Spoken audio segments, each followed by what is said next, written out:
profeta Amós, capítulo 9.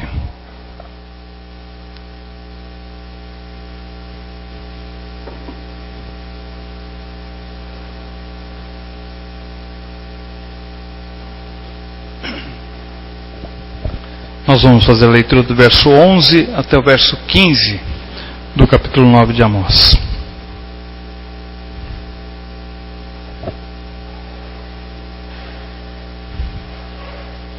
Mesmo assentados, mas com a reverência que a palavra de Deus merece, acompanhe a leitura que nós faremos da Sagrada Escritura. Naquele dia levantarei a tenda caída de Davi, consertarei o que estiver quebrado e restaurarei as suas ruínas. Eu a reerguerei para que seja como era no passado, para que meu povo conquiste o remanescente de Edom e todas as nações que me pertencem. Declara o Senhor que realizará essas coisas. Dias virão, declara o Senhor, em que a ceifa continuará até o tempo de arar e o pisar das uvas, até o tempo de semear. Vinho novo gotejará dos montes e fluirá de todas as colinas. Trarei de volta Israel, meu povo exilado. Eles reconstruirão as cidades em ruínas e nelas viverão. Plantarão vinhas e beberão do seu vinho. Cultivarão pomares e comerão do seu fruto. Plantarei Israel em sua própria terra, para nunca mais ser desarraigado da terra que lhe dei, diz o Senhor, o seu Deus. Que Deus nos abençoe na meditação da sua palavra, na reflexão que faremos nessa hora da proclamação. O tema desse sermão poderia bem ser vivendo os dias de restauração, dias da necessidade de restauração. O profeta Amós, ele é meio cobrado por uma postura bem radical, diferente um pouco dos outros profetas e até dos profetas menores. E ele é profeta menor não por ser inferior aos profetas maiores, mas é por conta do período em que realizou seu trabalho profético. Então é essa a classificação que se usa de profetas maiores e profetas menores, é pelo tempo de trabalho profético, né? A função profética. Mas ele é questionado por conta de ser muito duro, muito firme naquilo que fala. Mas entendendo até mesmo por que isso acontece, se o profeta ele fala em nome de Deus, ele fala aquilo que Deus revelou, então não é ele que é rígido ou difícil de assimilar as suas profecias, mas sim é Deus mesmo quem, através do seu Espírito, fala. Pede para que o profeta fale, pede para que o profeta entregue a mensagem ao povo. Mas ele sempre foi muito questionado por conta da firmeza com que falava. O tema do livro dele, o tema desse período profético em que ele realizou, ele é muito claro, né? É a exigência da justiça social como a verdadeira piedade para o povo. Ou seja, Amós, ele cobra do povo de Israel, cobra do povo de Deus, uma postura perante a injustiça social que estava reinando naquele momento no reino de Israel. Então, Amós está incomodado em ver a passividade, em ver a forma como o povo de Deus estava indiferente com a injustiça que era praticada. Até muito mais do que isso, Amós estava incomodado e preocupado, porque o povo de Deus, que deveria estar tirando o povo do sofrimento, da injustiça, era um povo que pisava ainda, o povo de Deus pisava em cima daqueles menos favorecidos. As pessoas eram cobradas de suas dívidas, de seus impostos, e não tendo que pagar, davam aquilo que tinham, suas roupas, seus pertences, seus alimentos, entregavam isso como forma de pagamento, ou de parte de pagamento de suas dívidas. Ou seja, era cobrado algo deles que eles não podiam pagar. Era cobrado deles algo que eles não podiam resgatar. E a partir daí, o povo tripudiava em cima disso. E Deus estava descontente com aquele comportamento. O povo de Israel, ele não se importava com a miséria em que vivia o povo da sua época. Era muita injustiça, era muita miséria, era falta de uma conduta moral. Tinha esse agravante. O povo estava decaído, ou seja, a mensagem de Amós trazia uma realidade de que o povo estava se misturando com o mundo. Aquilo que era para ser diferente, aquilo que Deus fez de aliança, do trato, olha, vocês vão caminhar dessa forma, vão caminhar segundo a minha orientação, vão caminhar de forma obediente, era deixado de lado. E numa postura de que nada acontecia, de que nada poderia ser contrário na vida deles, adotavam posturas bem costumeiras com aquelas que o povo mundano, ou o povo que não era do povo de Deus, fazia. Então a mensagem de Amós era de uma condenação ao povo infiel. Amós foi duro com o povo, falando que haveria destruição. E se você pegar o texto de Amós, lá do 1º e 2º capítulo, você vai ver Deus falando que o povo pecou, e não só o povo de Israel, mas outros povos também, que eram das outras tribos, estavam pecando, e pecando muito, diz o texto sagrado. Não estava pecando um pouquinho, não, pecando muito, diz a palavra de Deus. E aí, Amós começa então a falar da desobediência do povo, falar que essa violação da aliança para com Deus iria causar a sua morte, a sua destruição. Aquilo que era antes um alerta, aquilo que era um sentido de abrir os olhos, agora estava sendo decretada que haveria sim a destruição. O povo precisou de uma mensagem que fosse mais dura, mais enfática. Mesmo com tudo aquilo que Deus já havia feito na vida deles, através de reinados abençoados como de Davi e de Salomão, Israel tinha um conceito mundano daquilo que Deus determinava. Ou seja, Deus falava aquilo que era para o povo fazer, o povo distorcia. Deus determinava algumas coisas e eles entendiam de uma forma equivocada, para o seu bom prazer, para o seu bom conforto, faziam a moldagem da ordem de Deus para as suas próprias conveniências. E aí não se sentiam culpados e nem com nenhum tipo de ressentimento, porque achavam que isso era normal.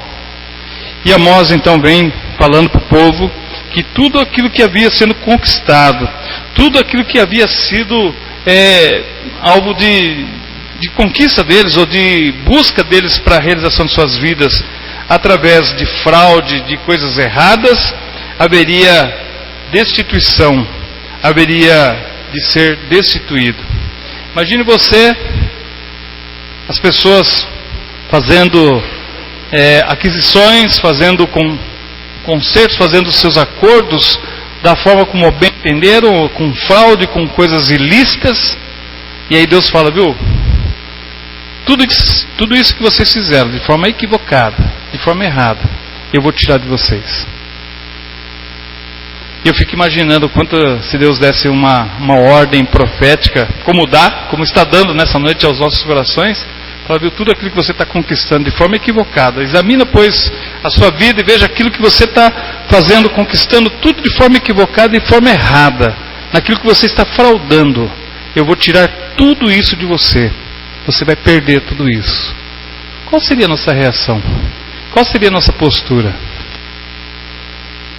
O texto nos fala de algumas pessoas importantes daquela época que chegaram para Amós e falaram para ele assim, viu, para de fazer essa profecia, volta para a tua terra, vai fazer seu trabalho de profeta lá aonde você mora, onde você está, deixa a gente viver do jeito que a gente quer. Essa foi a reação do povo com relação àquilo que Deus mandou Amós falar. Mas Amós não se escondeu atrás de uma postura de medo, não. Amós falou, viu, eu não vivo de profecias. Eu não sou profissional da profecia. Estou falando aquilo que Deus mandou que eu falasse. Estou entregando uma mensagem que Deus falou que era necessário para a vida de vocês, para que vocês possam ser libertados ou livres dessa possibilidade de destruição. Vocês é que estão equivocados. Não sou eu que tenho que mudar, mas sim vocês na vida de vocês. Aquilo que Deus estava falando, ou vinha falando através de uma advertência, passou para uma sentença de julgamento. Os que permanecessem fiéis teriam um futuro grande. Aí entra esse texto de restauração. E é isso que eu quero comentar um pouquinho com os irmãos nessa noite. Nós vivemos dias difíceis. Parece que as coisas estão apenas no aspecto de crise para empresários, crise para o desemprego, mas a crise ela está instituída em todos os segmentos da nossa sociedade. Não é só a crise financeira que nós estamos enfrentando. Nós temos outros tipos de crise também nos dias de hoje que estão aí sendo defraudada, apresentada, e o povo está sofrendo com essa crise e a igreja não tem se manifestado. A igreja não tem tomado uma postura. Aqueles que são o povo de Deus, o povo escolhido pelo Senhor, o povo para trabalhar pelo Senhor, tem ficado omisso a essas necessidades de restauração. É como se Amós trouxesse nessa noite para nós uma palavra de alerta. Vocês estão vendo a injustiça, vocês estão vendo a fraude, vocês estão vendo a impureza, vocês estão vendo a depravação e não estão fazendo nada. Isso para todos nós. Uma palavra profética que vem no sentido de nos incomodar. Muitas vezes nós estamos querendo fazer a leitura de acordo com a nossa conveniência, de acordo com o nosso conforto, moldando sem nos comprometer, moldando-nos sem tomar uma postura, achando que isso é que Deus quer de nós. Muitas vezes um culto que seja racional, um louvor que fale de coisas boas, que nos leve para uma perspectiva de bênção. Muitas vezes nós temos uma fala de algo que venha ao encontro da nossa necessidade, que Deus vai prosperar na nossa vida, que Deus vai dar tudo aquilo que a gente precisa, como se a gente pudesse estar dando ordens para Deus. A gente faz alguns pedidos para Deus, mas na realidade a gente está, de uma forma maquiada, dando ordens para Deus. Cura, Senhor. Restaura, Senhor. Abre as portas, Senhor. Dando ordem para Deus. Quanto na realidade Deus tem propostas diferentes para nós. À medida em que nós nos preocupamos com as coisas de Deus, segundo a palavra, as demais vão sendo acrescentadas. Mas a gente quer as coisas que vão ser acrescentadas primeiro, depois eu vou me preocupar com o reino de Deus. Primeiro aquelas bênçãos de Deus para depois me dedicar ao Senhor. Nós cantamos aí, né? Um hino que fala assim, que eu não quero dar apenas um dia da semana para o Senhor. E não deve dar mesmo só um dia para o Senhor. É nossa obrigação dar todo o tempo para o Senhor. Tudo aquilo que diz respeito a nós para o Senhor. E à medida em que nós vamos fazendo isso, que isso vai se tornando uma realidade na nossa vida, nós vamos sendo abençoados. Nós vamos sentindo as bênçãos de Deus. A Marlise falou na hora da administração, né? Entregar o dia de amanhã nas mãos de Deus, e Deus vai, e as coisas vão dar certo. Mas nós temos um compromisso de entregar e caminhar aquele dia na presença do Senhor. Entregar só na mão de Deus fica fácil. Senhor, cuida de mim. Senhor, trabalha por mim. Senhor, me ajuda. Senhor, me livra. Senhor, me guarda. Senhor... Tá, e você faz o que nessa ordem do dia? Qual é a sua atitude? Qual é a sua postura? Diante daqueles que estão injustiçados, diante daqueles que estão passando por necessidades, diante daqueles que estão sendo oprimidos, estão sendo julgados. Onde está a misericórdia? Nós passamos uma semana aí, 2 semanas aí, através depois de alguns atos que nós tivemos aí de manifestações de definições sexuais, né? Os homossexuais com os heterossexuais, enfim, é uma questão de uma encenação que foi uma profanação, e as pessoas levantaram bandeira, as pessoas ficaram clamando, as pessoas ficaram... Tá. E essas pessoas merecem o que da igreja? Qual é a visão que a igreja tem sobre essas vidas? Sobre suas famílias? Sobre suas lutas? Será que são só essas que estão aparecendo na mídia, que são os alvos da ação, que estão sofrendo, estão padecendo por isso? Um dia desses, um pastor amigo meu disse, viu, Edson, eu tenho um cunhado que assumiu a homossexualidade, e eu não sei como que eu vou ajudar minha esposa com relação a isso. O irmão dela assumiu a homossexualidade. Pastor, família evangélica, e aí, você faz o que com uma pessoa dessa? Você julga? Você expulsa? Você joga fora? As pessoas sofrendo com a droga, os traficantes ganhando dinheiro em cima do drogado, do coitado que está lá explorado pela questão do vício.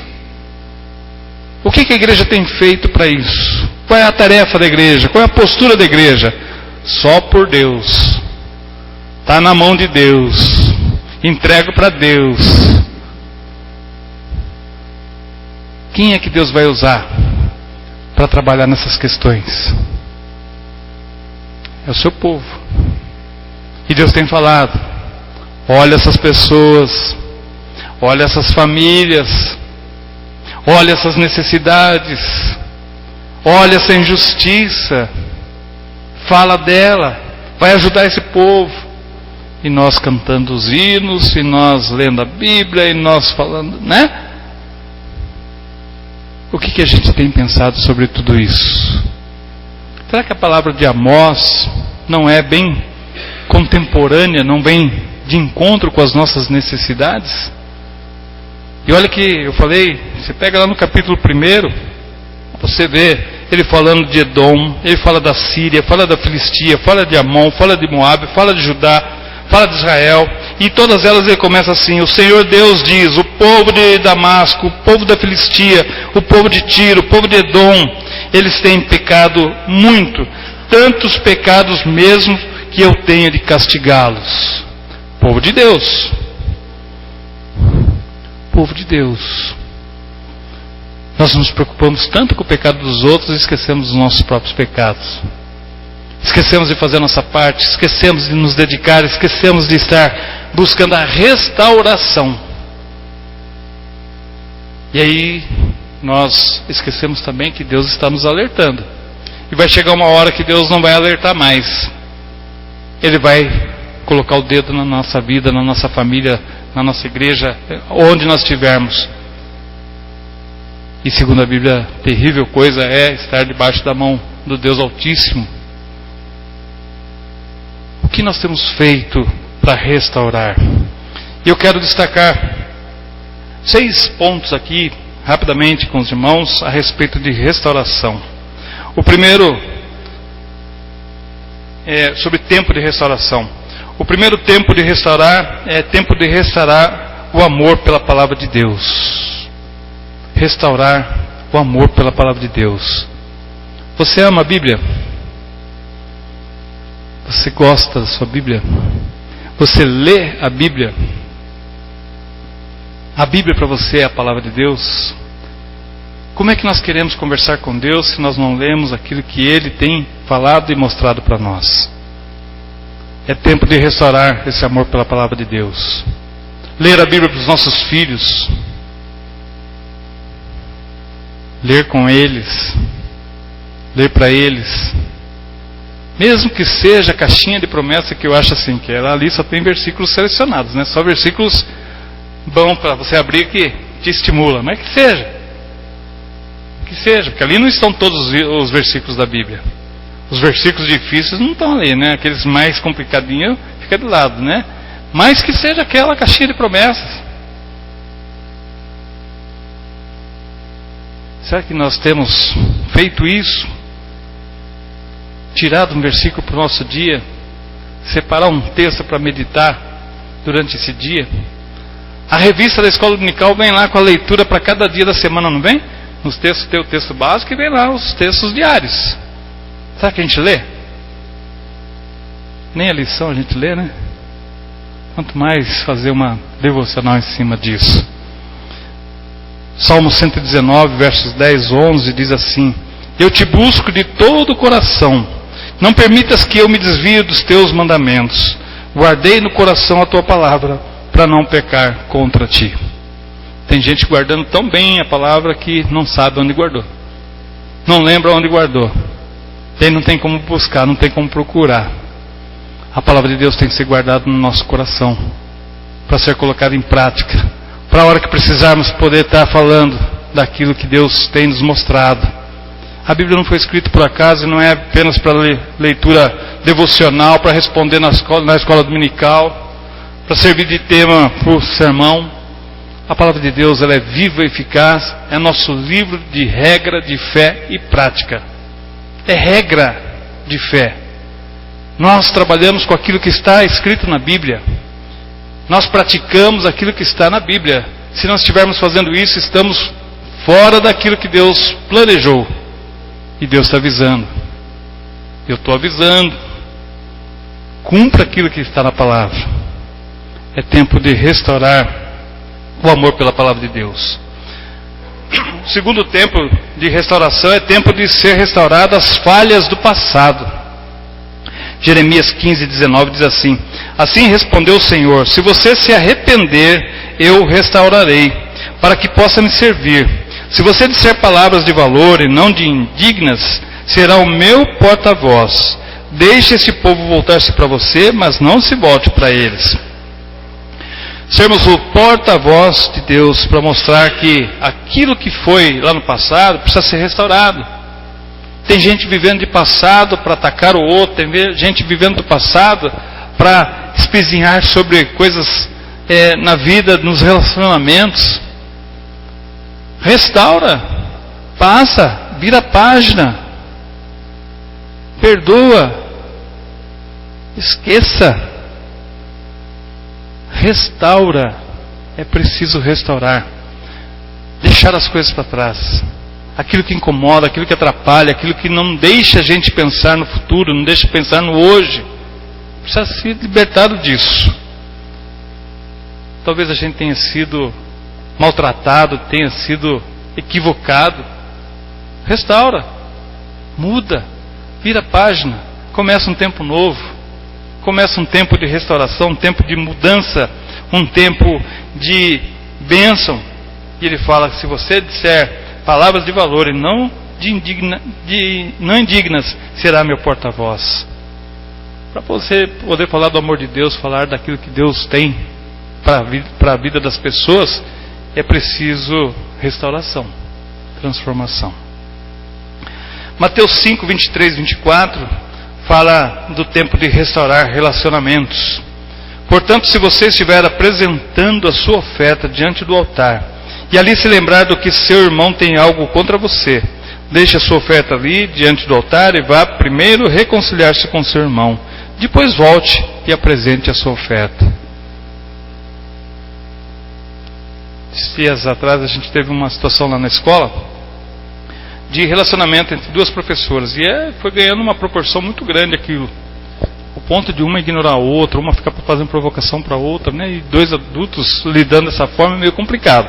Mas aí alguns colegas tentaram, falaram: pode deixar que eu vou tentar falar, eu tenho amizade com essa, ou outro falou: eu tenho amizade com aquela, eu vou pedir para que elas se respeitem. E foi. Isso se arrastou por mais de meses.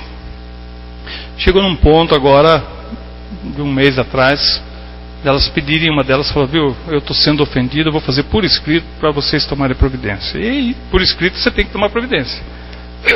E quando chegou, colocamos as duas na sala com os outros gestores. Falei: viu, está acontecendo uma coisa assim, apresentaram, tem uma denúncia, tal, alguma coisa assim. Eu queria saber o que você tem a falar. Aí uma começou a falar, direcionada para a gente, a que estava sendo ofendida. De repente ela virou para outra e começou. Mas falou muito. Falou muito. Ela falou: isso ganhou uma proporção. Estou sofrendo há tanto tempo. não aguento mais, isso tinha que ter sido resolvido, não podia chegar nesse ponto. Muitas vezes a gente está assim. São pessoas que não conhecem o amor de Deus, não sabem do perdão de Deus. Mas muitas vezes a gente tem, dentro da igreja, dentro da nossa família, situações como essa, que vão se arrastando, a gente vai empurrando, a gente vai levando, mas as coisas estão de uma certa forma que não pode mais caminhar para frente. Aquilo causou uma montanha de obstáculos na frente que não dá para ser abençoado. Não dá para fazer a vontade de Deus. A gente não consegue nem enxergar a nossa tarefa, a nossa missão como igreja por conta das nossas dificuldades entre nós. Nas nossas vidas, no nosso relacionamento. A gente continua dando nossa oferta, continua participando da ceia, continua dando as primícias, sem restauração. Precisa ver a restauração, senão Deus não vai abençoar. Deus está claro. Deixa de lado e vai lá. Acerta, senão tudo que você fizer não está tendo valor. Deus não vai receber. É tempo de restaurar relacionamentos para que a gente possa enxergar a dificuldade do povo lá fora. É tempo de renovar o amor pela igreja. Efésios 5, 25 a 27. Cristo amou a igreja e entregou-se por ela para santificá-la, tendo-a purificado pelo lavar da água, mediante a palavra, e para apresentá-la a si mesmo como igreja gloriosa, sem mancha, sem ruga ou coisa semelhante, mas santa e inculpável. O apóstolo Paulo falando sobre a igreja. O apóstolo Paulo falando que a igreja ela foi instituída por Deus para ser lugar santo. Muitas vezes nós estamos maculando, manchando a igreja do Senhor. Nós estamos colocando a igreja no mesmo nível que outros estabelecimentos, como um clube, como um bar, um restaurante, que você vem, se serve daquilo que te agrada, daquilo que você quer, vira as costas e vai embora. A igreja tem se tornado assim. Você escolhe o repertório. Hoje vai pregar fulano, então não vou. Hoje aqui para o louvor que vai cantar, então não vou. Esse hino, então vou prestar atenção em outra coisa. Hoje eu vou para outro lugar, hoje eu não quero isso. E o amor pela igreja, o amor pelo reino, o amor pela causa, vai ficando de lado. Aí eu quero ser abençoado. Eu quero ter a bênção de Deus. Sou filho de Deus. Muitas vezes nem frequentador da igreja eu sou, porque eu mais falta do que venho e quero ser abençoado. A igreja, ela precisa ser amada. É uma instituição tão especial. Se você pega a instituição da igreja lá no Novo Testamento, quando o apóstolo Paulo plantou as igrejas, as dificuldades para se reunia nas casas, se reunia nos pátios. Dorcas levou Paulo para uma reunião à beira do rio, numa espécie de uma praça, porque não tinha um lugar para adorar, não tinha um lugar para louvar, para cultuar, para aprender, para discipular. Muitas vezes nós temos a instalação, nós temos as dependências confortáveis e a gente não valoriza, a gente não dá valor. Ela tinha que ser usado bastante, né? Tinha que ser usado muito. Mas a gente abre as portas 2, 3 vezes por semana. A gente precisa se reunir mais. É preciso restaurar o amor pela igreja, o amor pela instituição, pela denominação.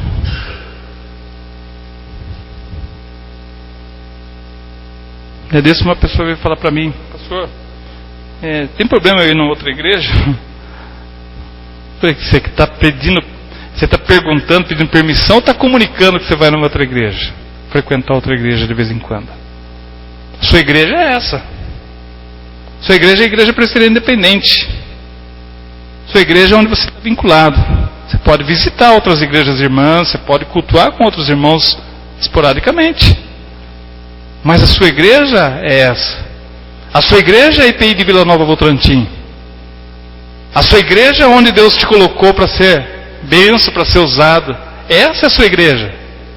Valorize a sua igreja, ame a sua igreja. É importante isso.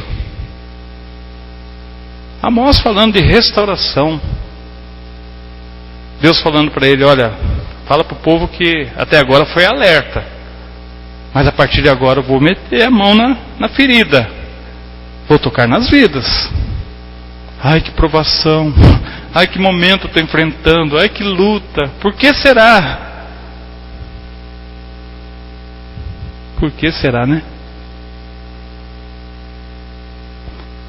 É tempo de recomeçar e prosperar. Jeremias 32, versos 43 e 44.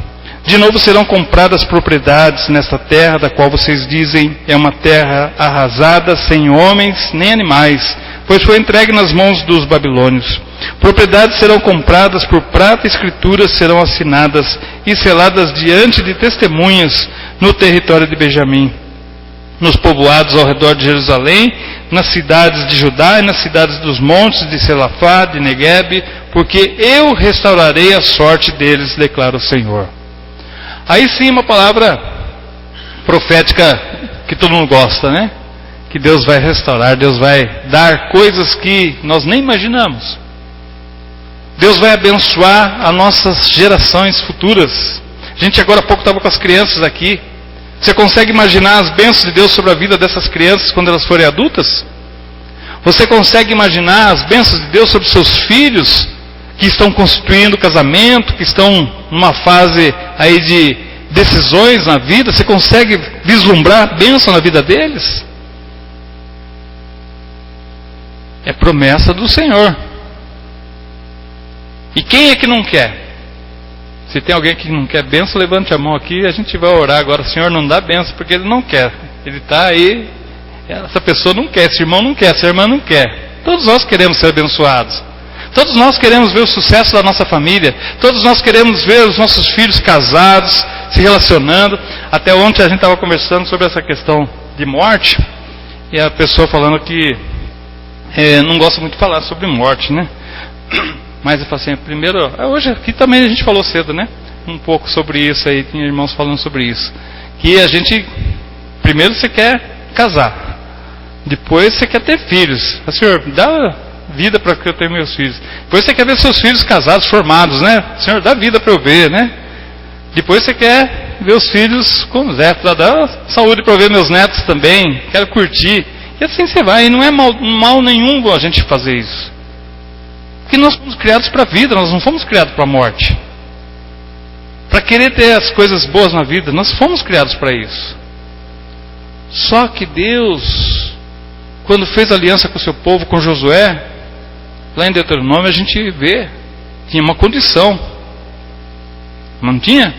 Se meu povo que se chama pelo meu nome, me procurar, orar, clamar pelo meu nome, não é assim que está lá? Eu do céu vou abençoar, vou derramar sobre a vida deles. Então tem uma condição.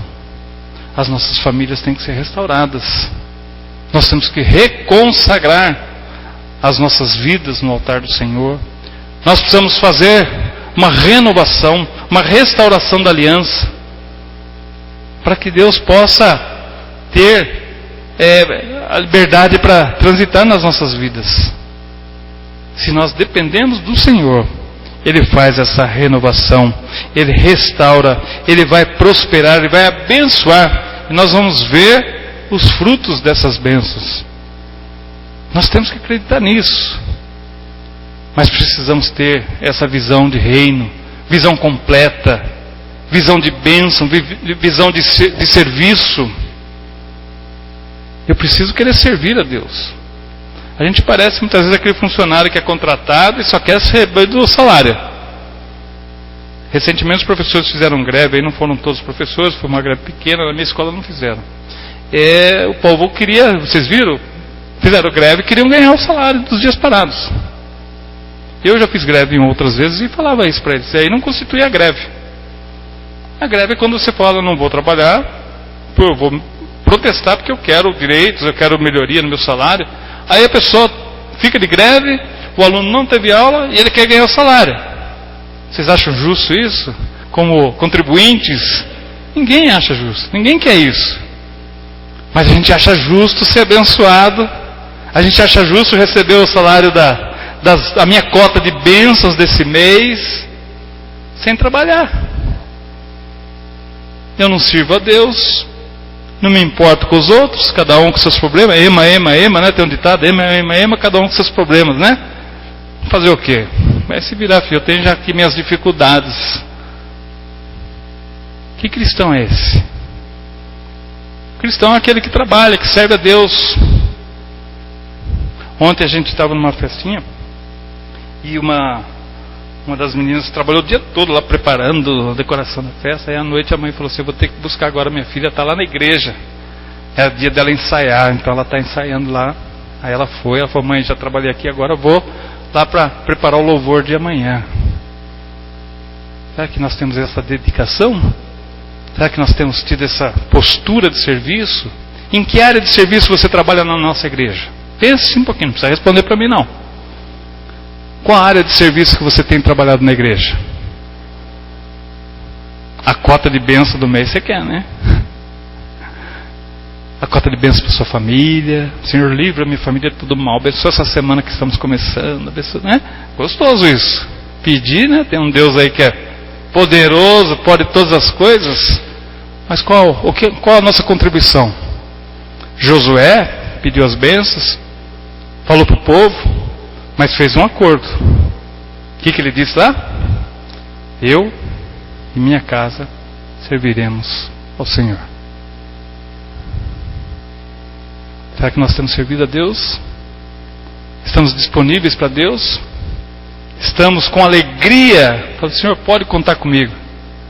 No que depender de mim, essa igreja vai crescer. No que depender de mim, essa coordenadoria vai funcionar. No que depender de mim, essa mesa diaconal vai funcionar. No que depender de mim, esse conselho, essa equipe de louvor. Tem sido assim? É tempo de restaurar para prosperar. É tempo de entrega, é tempo de oferta. Por último, João 14, 21 diz assim: quem tem os meus mandamentos e lhes obedece, esse é o que me ama. Aquele que me ama será amado do meu Pai, e eu também o amarei e me revelarei a ele. Transporte isso para a sua vida. Coloque seu nome aí nesse versículo. Fala assim: quem tem os meus mandamentos? Eu tenho, Senhor. Eu tenho os seus mandamentos. Eu sei quais são as suas ordens. Eu sei aquilo que o Senhor quer de mim. Aí ele fala: eles obedecem. Eu obedeço, Senhor. Eu obedeço. Eu obedeço. Então você é aquele que me ama. Sim, eu amo o Senhor. E aquele que me ama será amado do meu Pai. Você é amado de Deus. Você é querido por Deus. Você é especial aos olhos de Deus. Você não é mais um. Uma linguagem bem da moçada aí: você é o cara. Você é a pessoa especial para Deus. Ele te chama pelo nome. Você já foi em algum lugar, já teve alguma situação que chegou alguém muito importante e te chamou pelo nome? Ô fulano, ele sabe meu nome, né? Tão gostoso, você falou, me senti importante hoje que ele te chamou pelo nome. Deus te chama pelo nome. Deus te trata pessoalmente. Quem é você? Você é membro de onde mesmo? Daquela igreja? Tá marcado aqui. Não. Deus está olhando a nossa vida. Deus está olhando o nosso caminhar. Deus está olhando o nosso viver. E fala: e eu amarei e me revelarei a Ele. Deus se revelando a nós. Você não faz uma oração no vazio, no vácuo. Você faz uma oração para quem está te ouvindo. Você está pedindo para quem está olhando para a sua vida, que conhece as suas necessidades. Você não está olhando para qualquer pessoa, para uma imagem. Você está olhando para o Deus vivo, o Cristo ressurreto, aquele que pode todas as coisas. Dias de restauração, dias de transformação, dias de mudança. Tem gente achando que é o caos. Cristo está voltando. Está voltando mesmo. Maranata, vem logo, Senhor. É assim que diz a palavra de Deus. Mas enquanto Ele não vem, eu tenho muito o que fazer. Porque a Bíblia fala que 1000 anos para o Senhor é como um dia, e um dia como 1000 anos, não sei quanto tempo. Não foi revelado. Mas eu tenho que viver hoje fazendo a minha parte, fazendo o meu trabalho, para que o reino de Deus seja restaurado. Irmãos, eu quero terminar com uma frase. Deus é o Senhor do nosso futuro, e Ele tem propósitos especiais para os seus filhos. Deus tem propósito para as nossas vidas. Deus quer usar cada um de nós. Deus quer tratar o mundo através de nós. Essa igreja não foi colocada por acaso aqui nesse lugar. Essa igreja, os irmãos não fazem parte dessa comunidade por acaso. Deus tem propósito para cada um de nós para estarmos aqui. E Ele quer usar as nossas vidas para a sua honra e para a sua glória. Restaurar a aliança é preciso. Nós precisamos renovar a aliança com o Senhor. Que a palavra profética de Amós nos traga essa reflexão e um questionamento. Senhor, eu preciso restaurar. Não sei qual parte. Me ajuda a examinar, me ajuda a ver onde estão as falhas, me ajuda a ver onde estou fraquejando, para que eu possa ser usado para a tua honra e para a tua glória, para que eu possa ser um vaso de bênção, para que eu possa ser um vaso novo, para que eu possa comunicar o teu amor para as pessoas que ainda não te conhecem, que eu seja um instrumento do Senhor para isso. Restaura em mim o que precisa ser restaurado, que eu não fique indiferente com as coisas do mundo, mas que eu possa falar do amor de Cristo. Eu gosto bastante de televisão, mas tem alguns programas que eu não gosto. Hoje a gente estava na sala aguardando o almoço e passou uma reportagem naquele programa Esquenta, que também não é aquelas coisas, mas é a TV brasileira que a gente tem hoje, você tem que filtrar e também ver o que está acontecendo, né? Mas a gente não estava nem assistindo, mas apareceu um rapaz que contou a sua história. Ele é um ex-morador de rua, não sei quem assistiu essa programação aí hoje. Ele falando da experiência que ele teve. Ele tinha família, morreu os pais, morreu primeiro o pai, depois morreu a mãe. Ele falou, morreu de uma coisa que não é comum mais hoje.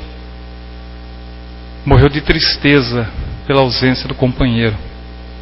Hoje tem gente que morre e fala, vai tarde, vou reconstruir minha vida, vou viver de novo, né? Pessoas que morrem porque morreu o companheiro. 7 filhos morreram em seguida. Aí foram lidar com a vida. No fim ele acabou montando uma empresa, e uma empresa que fazia comunicação visual, letreiros, essas coisas. Ele caiu do andaime, se machucou todo, foi para o hospital, foi dado como morto. Seus sócios, os amigos, colaboradores venderam a empresa pelo que tinha, porque não dá para continuar o serviço, e foi embora. Acabou. Quando ele saiu do hospital, foi procurar, não tinha mais lugar. Recebeu uma ajuda para ficar no hotel por um tempo, e depois aquele dinheiro acabou, ele ficou com vergonha de pedir ajuda, foi para a rua. E aí ele experimentou morar na rua, com todas as suas dificuldades. Aí ele contando, ele chorando muito, ele falando a respeito dessa experiência de rua. E de lá, ele teve a oportunidade, através de uma fratura ainda do seu braço, que estava arruinando, foi para um hospital, estava quase para ser amputado o seu braço. O médico falou, vamos marcar a cirurgia, mas procura um abrigo, um albergue, para você ficar até a hora da cirurgia, até o momento da cirurgia. Ele foi e conheceu uma instituição, fez a cirurgia, tudo, e continuou ali. E ali ele foi escrevendo, gostava de escrever, escreveu texto, escreveu uma peça teatral, roteiro, foi ampliando. Hoje ele trabalha em alguns projetos nessa área artística, e iniciou uma ONG, um trabalho com moradores de rua. E aí ele está fazendo toda a diferença, e até ele falando que ele não quer apenas os agasalhos que as pessoas dão, mas linhas, lãs, para que ensinar as pessoas a fazerem os seus trabalhos, os seus próprio vestimento. Ele falou, a gente não está aqui implorando, trocando as coisas por um prato de comida. A gente tem um valor, a gente quer dignidade humana. A Nani falou, puxa vida, né? Não acontece as coisas por acaso. A pessoa foi parar numa situação dessa para começar a fazer um projeto social. E a gente fica imaginando, né? E a igreja numa situação dessa? Com toda a instituição, com toda a estrutura, e a gente não desenvolve nada, a gente não faz nada para restaurar as pessoas que estão sofrendo. Deus pode estar cobrando isso da gente. O que vocês vão fazer? O que estão fazendo? Tem muita gente precisando, tem muita gente necessitada. E a igreja é o lugar de restauração, também das vidas. Nós precisamos pensar nisso. O papel de cada um de nós no reino de Deus. Entrar no reino para simplesmente ser servido, que é muitas vezes o que a gente quer, só receber a bênção, só ser servido. Ele fala que ele não veio para os sãos, né? Veio para os doentes. Então, se a gente está ocupando leitos de doentes aqui, a gente precisa rever. A gente precisa estar cuidando dos doentes, restaurando as pessoas doentes. E Deus nos ajude, irmãos, a pensarmos na nossa missão, na nossa tarefa. Que a gente possa pensar e ser incomodado com a palavra profética de Amós. Temos pecado muito e Deus precisa restaurar as nossas vidas. Que Deus nos ajude, Deus nos abençoe, Deus nos use como instrumento das suas mãos, como disse Santo Agostinho. Onde houver o necessitado, que a gente possa estar levando o amor. Onde houver a fome, que a gente possa levar o alimento. Onde houver tristeza, que eu leve a paz. São palavras que muitas vezes a gente questiona, não trazem nada de novo para confortar o nosso coração, né? Mas são palavras de desafio. Buscai, pois, em primeiro lugar o reino de Deus e a sua justiça, e as demais coisas vos serão acrescentadas. Que Deus nos abençoe, irmãos. Amém.